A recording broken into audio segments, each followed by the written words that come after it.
The Sword and the Stone, Chapter 13. In spite of his protests, the unhappy invalid was confined to his chamber for 3 mortal days.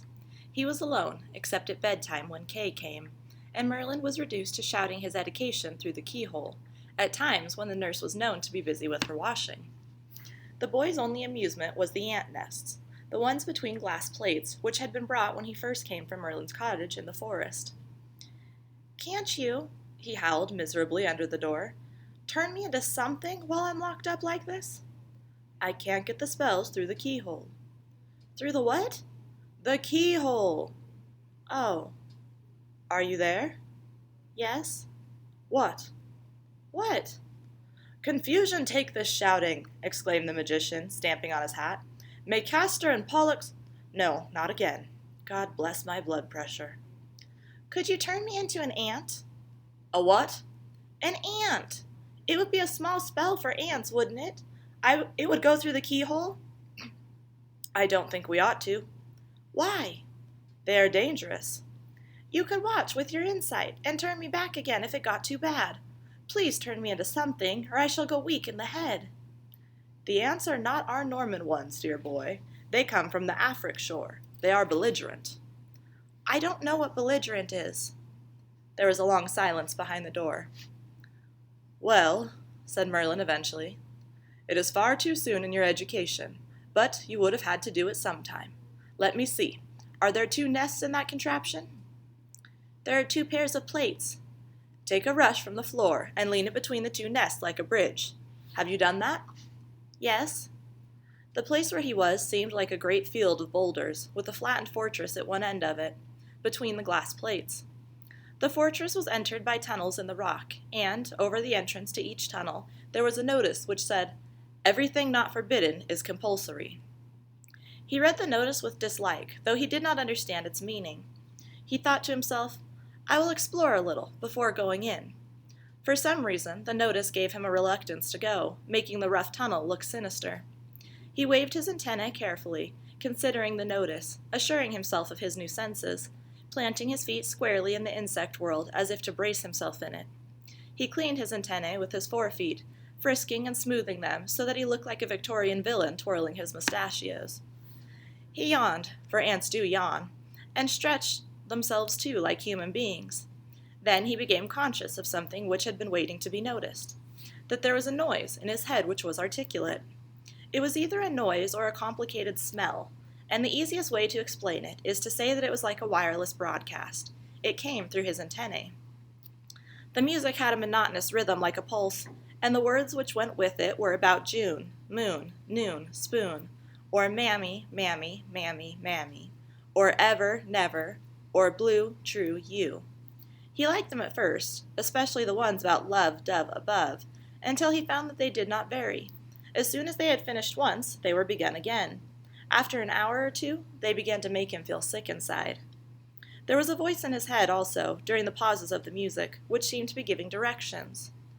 "All 2-day-olds will be moved to the west aisle," it would say, or "Number 210397WD will report to the soup squad in replacement for 333105WD who has fallen off the nest."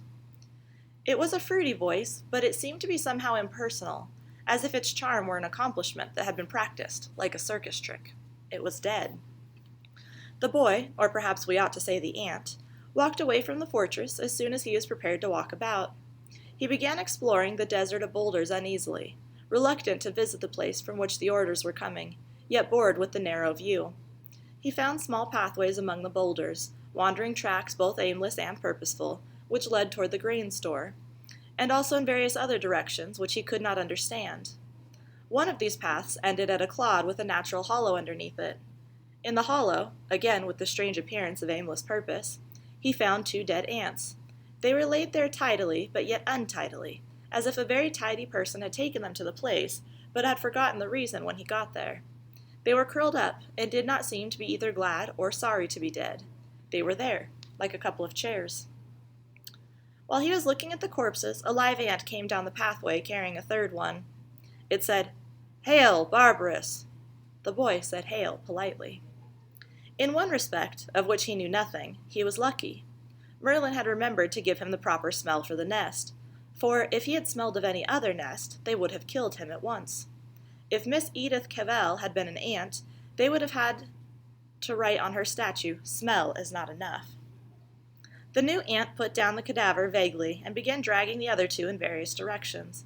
It did not seem to know where to put them. Or rather, it knew that a certain arrangement had to be made, but it could not figure out how to make it. It was like a man with a teacup in one hand and a sandwich in the other, who wants to light a cigarette with a match. But where the man would invent the idea of putting down the cup and sandwich, before picking up the cigarette and the match, this ant would have put down the sandwich and picked up the match. Then it would have been down with the match and up with the cigarette, then down with the cigarette and up with the sandwich, then down with the cup and up with the cigarette, until finally it had put down the sandwich and picked up the match. It was inclined to rely on a series of accidents to achieve its object. It was patient and did not think. When it had pulled the 3 dead ants into several positions, they would fall into line under the clod eventually, and that was its duty. Wart watched the arrangements with a surprise, which turned into vexation and then into dislike. He felt like asking why it did not think things out in advance, the annoyed feeling which people have on seeing a job being badly done. Later, he began to wish that he could put several other questions, such as, "Do you like being a sexton?" Or, "Are you a slave?" Or even, "Are you happy?" The extraordinary thing was that he could not ask these questions. In order to ask them, he would have had to put them into ant language through his antennae, and he now discovered, with a helpless feeling, that there were no words for the things he wanted to say. There were no words for happiness, for freedom, for liking, nor were there any words for their opposites. He felt like a dumb man trying to shout fire. The nearest he could get to right or wrong, even, was to say done or not done. The ant finished fiddling with its corpses and turned back down the pathway, leaving them in the haphazard order. It found that the wart was in its way, so it stopped, waving its wireless aerials at him as if it were a tank. With its mute, menacing helmet of a face, and its hairiness, and the things like spurs on the front leg joint, perhaps it was more like a knight in armor on an armored horse, or like a combination of the two, a hairy centaur in armor. It said, "Hail, Barbarous," again. "Hail!" "What are you doing?" The boy answered truthfully, "I am not doing anything." It was baffled by this for several seconds, as you would be if Einstein had told you his latest ideas about space. Then it extended the 12 joints of its aerial and spoke past him into the blue. It said, 105-978 UDC reporting from Square 5. There is an insane ant on Square 5. Over to you. The word it used for insane was not done. Later on, the wart discovered that there were only 2 qualifications in the language, done and not done, which applied to all questions of value. If the seeds which the collectors found were sweet, they were done seeds. If somebody had doctored them with corrosive sublimate, they would have been not done seeds, and that was that. Even the moons, mammies, doves, etc., in the broadcast were completely described when they were stated to be done ones. The broadcast stopped for a moment, and the fruity voice said, "GHQ, replying to 105-978 UDC. What is its number? Over." The ant asked, "What is your number?"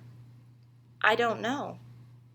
When this news had been exchanged with headquarters, a message came back to ask whether he could give an account of himself. The ant asked him. It used the same words as the broadcaster had used, and in the same voice. This made him feel uncomfortable and angry, 2 emotions which he disliked. "Yes," he said sarcastically, for it was obvious that the creature could not detect sarcasm. "I have fallen on my head and can't remember anything about it." 105-978 UDC reporting. Not done ant has a blackout from falling off the nest. Over. GHQ replying to 105-978 UDC. Not done ant is number 42436WD, who fell off the nest this morning while working with MASH Squad. If it is competent to continue its duties... Competent to continue its duties was easier in the ant speech, for it was simply done, like everything else that was not done. But enough of the language question. If it is competent to continue its duties, instruct 42436WD to rejoin MASH Squad, relieving 210021WD, who was sent to replace it. Over. The creature repeated the message. It seemed that he could not have made a better explanation than this one about falling on his head, even if he had meant to, for the ants did occasionally tumble off. They were a species of ant called Messer barbarus. "Very well. The sexton paid no further attention to him, but crawled off down the path for another body, or for anything else that needed to be scavenged. The wart took himself away in the opposite direction, to join the MASH squad. He memorized his own number, and the number of the unit who had to be relieved. The MASH squad were standing in one of the outer chambers of the fortress, like a circle of worshippers. He joined the circle, announcing that 210021WD was to return to the main nest. Then he began filling himself with the sweet mash like the others. They made it by scraping the seeds which others had collected, chewing up the scrapings till they made a kind of paste or soup, and then swallowing it into their own crops. At first it was delicious to him, so that he ate greedily, but in a few seconds it began to be unsatisfactory. He could not understand why. He chewed and swallowed busily, copying the rest of the squad, but it was like eating a banquet of nothing, or like a dinner party on the stage. In a way, it was like a nightmare, in which you might continue to consume huge masses of putty without being able to stop. There was a coming and going round the pile of seeds. The ants who had filled their crops to the brim were walking back to the inner fortress, to be replaced by a procession of empty ants who were coming from the same direction. There were never any new ants in the procession, only the same dozen going backward and forward, as they would do during all their lives. He realized suddenly that what he was eating was not going into his stomach.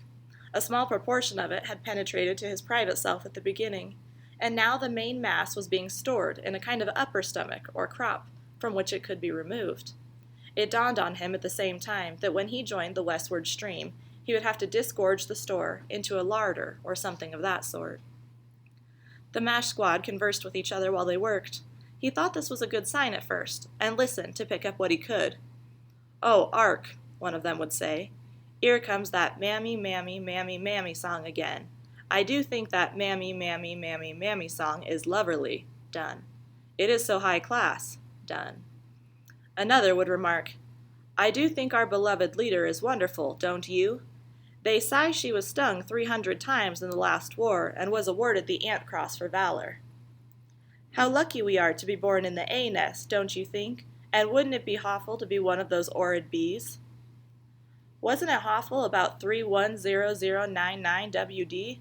Of course he was executed at once, by special order of our beloved leader. Oh, Ark, here comes that mammy, mammy, mammy, mammy song again. I do think."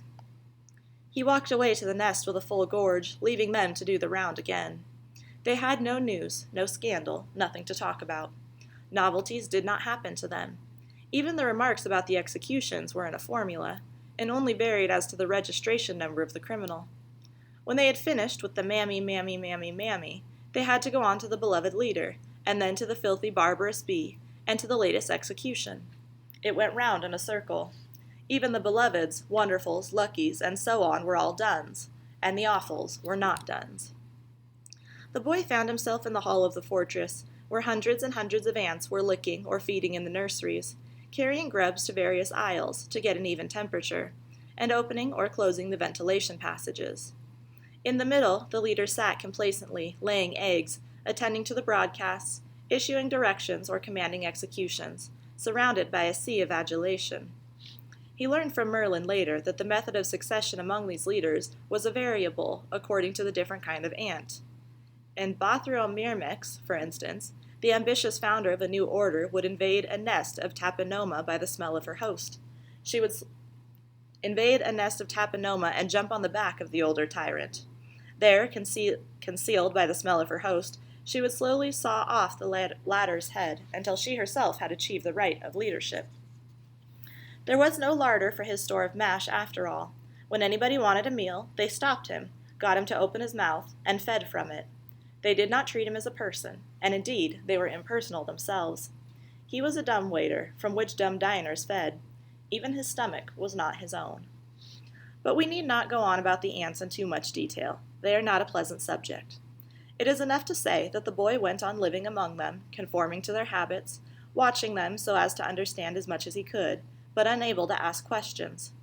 It was not only that their language had not got the words in which humans are interested, so that it would have been impossible to ask them whether they believed in life, liberty, and the pursuit of happiness, but also that it was dangerous to ask questions at all. A question was a sign of insanity to them. Their life was not questionable. It was dictated. He crawled from nest to seeds and back again, exclaimed that the mammy song was loverly, opened his jaws to regurgitate, and tried to understand as well as he could. Later in the afternoon, a scouting ant wandered across the rush bridge which Merlin had commanded him to make. It was an ant of exactly the same species, but it came from the other nest. It was met by one of the scavenging ants and murdered. The broadcast changed after this news had been reported.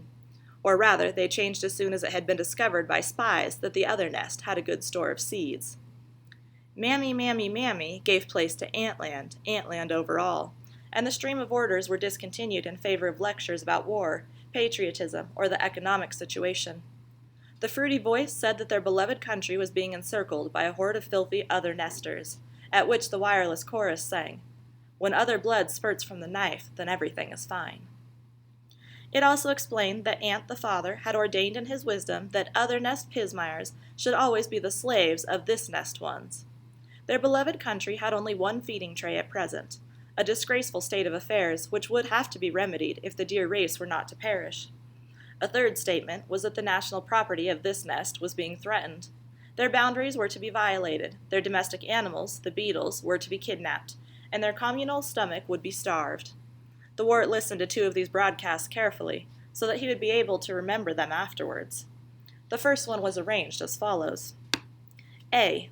We are so numerous that we are starving. B. Therefore, we must encourage still larger families so as to become yet more numerous and starving. C.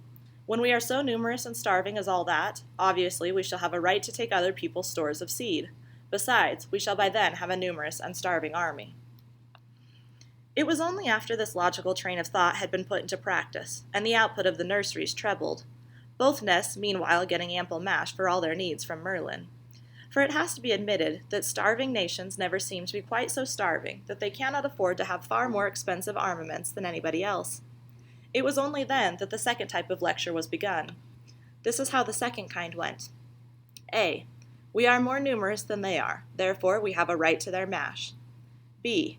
They are more numerous than we are, therefore they are wickedly trying to steal our mash. C. We are a mighty race and have a natural right to subjugate their puny one. D.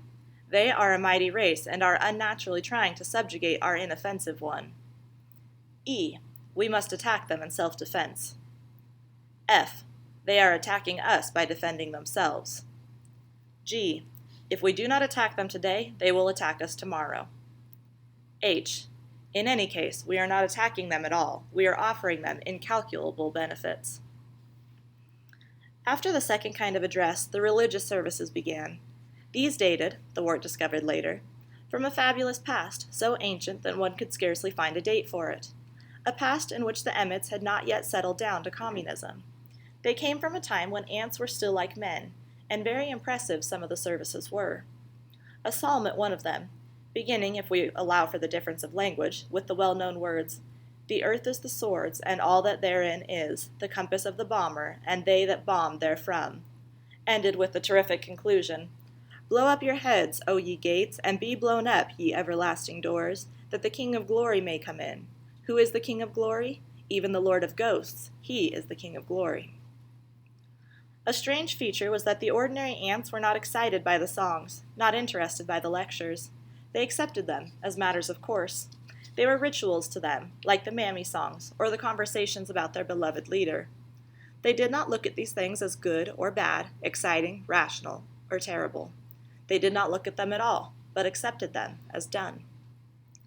The time for the war came soon enough. The preparations were in order. The soldiers were drilled to the last ounce. The walls of the nest had patriotic slogans written on them, such as "Stings or Mash," or "I vow to thee my smell," and the wart was past hoping. The repeating voices in his head, which he could not shut off, the lack of privacy, under which others ate from his stomach while others again sang in his brain, the dreary blank which replaced feeling, the dearth of all but two values, the total monotony more than the wickedness, these had begun to kill the joy of life, which belonged to his boyhood. The horrible armies were on the point of joining battle to dispute the imaginary boundary between their glass trays, when Merlin came to his rescue. He magicked the sickened explorer of animals back to bed, and glad enough he was to be there.